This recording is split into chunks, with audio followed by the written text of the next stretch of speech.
Bulahang bagong tuig sa tanan. Happy New Year 2025. Akong pagbati o sa tanan nga nagsaulog sa bulahang bagong tuig. Salamaton kita sa Ginoo sa dugang nga katuigan.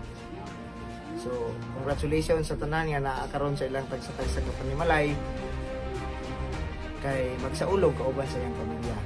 Apan doon na tayo mga kauban rin sa katilingban nga tuwa taon ning kamot duty karon.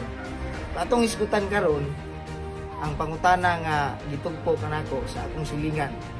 Kung unsay mga benepisyo sa usa ka tawo nga nitrabaho karon January 1, 2025.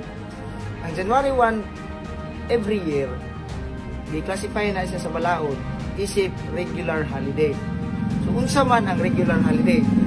Base sa balaod, ang regular holiday usa ni kaadlaw diin itagaan og pribilehiyo ang trabahante. Nga bisan dili siya mo trabaho, aduna siya sweldo. Laktod nga pagkasulti, kung dili ka mo trabaho karon January 1, 2024, aduna kay sweldo. Kung sa ato karon nga probinsya, ang atong minimum wage is 414 para sa non-agricultural sector o 401 para sa agricultural sector. So kung nagtrabaho ka karon o dili ka mo trabaho karon, aduna kay automatic na sweldo 414 pesos per day non-agricultural and 401 para sa agricultural.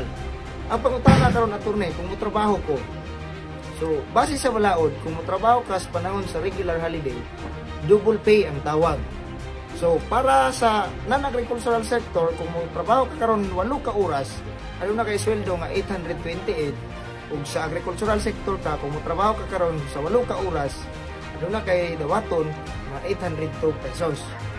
Ang pangutana attorney, kung mag-overtime ko karong adlaw January 1, 2025, pila may akong dawaton nga hourly rate sa akong overtime?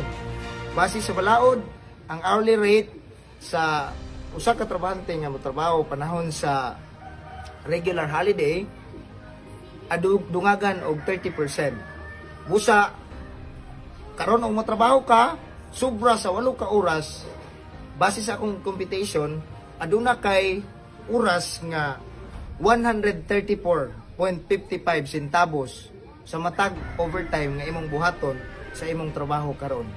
Kini si Attorney Paulikan, inyong mga legal nga pangutana atong hatagan og katubagan. Please like, follow and share. God bless.